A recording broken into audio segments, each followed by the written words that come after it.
Paulo Meirelles, e agora nós no seu consultório, psicoterapeuta transpessoal, Paulo Meirelles da Silva, está aqui ao meu lado.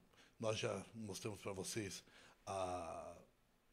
o hall de entrada da clínica, onde nós achamos que realmente é muito importante tudo isso que eu vou mostrar a vocês a partir de agora, um programa que vai trazer para você muita informação, para você realmente saber coisas importantes da nossa vida, tanto nesta como na próxima, a vida pós-morte, que todos nós receamos e que nós sabemos que é importante a gente ter um conhecimento com uma pessoa que é instruída, uma pessoa que tem essa cultura e que pode nos trazer esta informação tão importante. O sentido da vida na visão espiritual.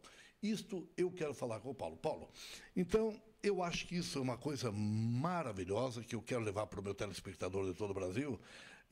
Essas informações que todo mundo receia de pensar, receia de perguntar, mas gostaria de saber.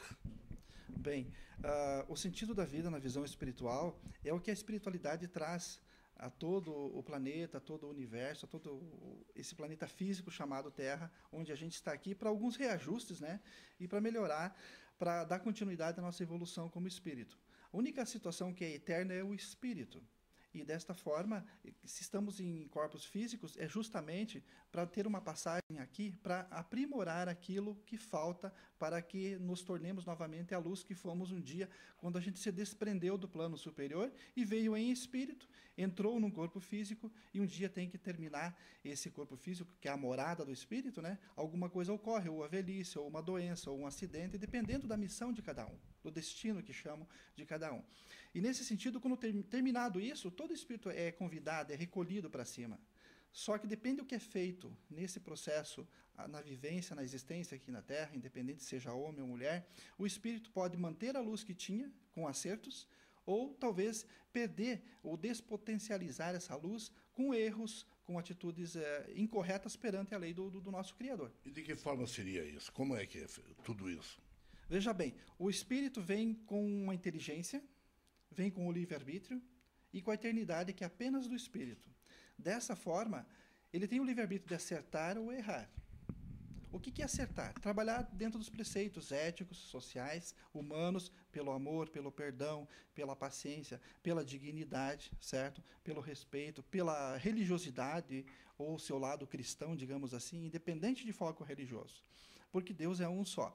Então, nesse sentido, quando ele desrespeita essas leis que acaba atrapalhando ele, ou o seu corpo, ou o próximo, aí começa o que? Contabilizar pontos negativos. E isso ele pode depurar em situações ainda na existência na Terra. E por vezes, quando não termina aqui, devido a ter merecimentos outros do antes, que são vidas passadas, o espírito vive bem, comete erros e dá tudo certo até para ele. Só que quando ele desencarna, que é o morrer, né, morrer do corpo, o espírito é socorrido. E esse caminho que até a chegada na casa do Pai, no caso de Deus, é o céu que chamam, né? Se ele errou muito e teve muitos percalços ou erros graves, ele pode sofrer com isso e retardar a evolução. Seria reencarnação? Não, ainda não. Então ele vai ter um processo pós-morte, depois que ele acorda para o plano espiritual, nesse socorro que é dado a todo ser, não importa o tipo que seja e os erros que foram feitos, dependendo se ele não tem tanta crença na religiosidade ou no que é bom, ele não vai aceitar esse socorro. E muitos espíritos voltam em vibração e ficam no plano físico em sofrimento ou em locais umbros, né, que são escuridões, né, que muitos chamam de inferno, de umbral, assim por diante, certo? Então o espírito pode experimentar isso devido ao que ele causou no plano físico.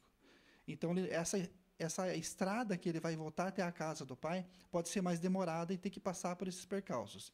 E se ele chegar num momento em que ele está recuperado, passou das alas escuras, pode acontecer do espírito, devido a ter débitos aqui embaixo, na Terra, ele tenha que repetir de ano, certo? Que é a reencarnação. Então o que ele se compromete a viver uma nova vida pelo livre-arbítrio dele, ele escolhe o que ele vai fazer para recuperar o débito dele. Se ele assassinou alguém, se ele fez um aborto provocado, se ele maltratou, se logrou o sócio, se fez erros, tinha vícios que deprimiu o corpo dele, ou desgastou, ou prejudicou outras pessoas. Então o espírito, sabendo disso, ele entra num arrependimento, nesse momento do espírito, certo? É tipo um juízo final individual. Porque eu acho que isso é muito importante e é um dos assuntos que é abrangente. Um dos assuntos que nós, às vezes, queremos fugir da morte, mas é tão certa quanto aquilo que eu vou viver daqui 5 minutos.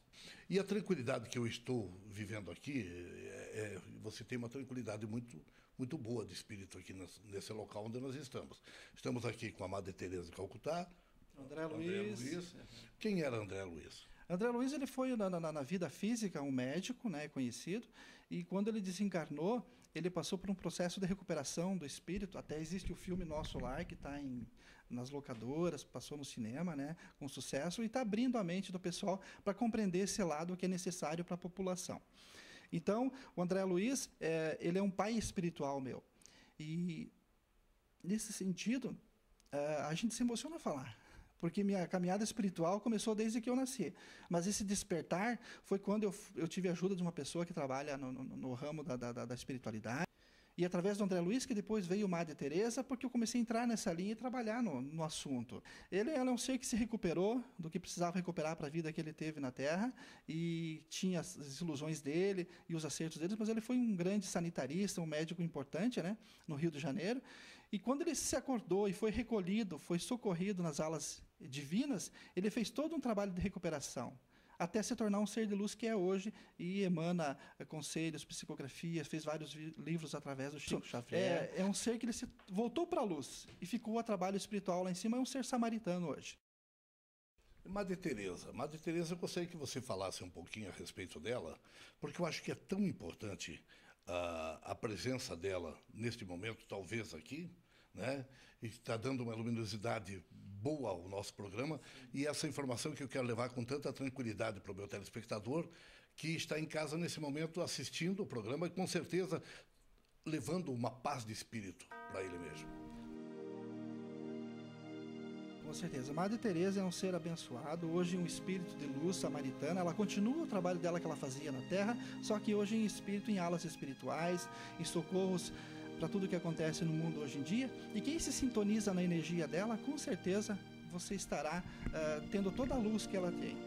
E teve um momento que eu parei o meu trabalho e comecei a escrever. A Madre Teresa estava passando uma mensagem através de mim. Foi a primeira mensagem em 2005. Como é que você se sentiu?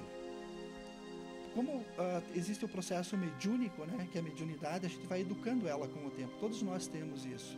E nessa concentração, eu fiquei num outro estado de consciência. Uma leveza, uma paz muito grande.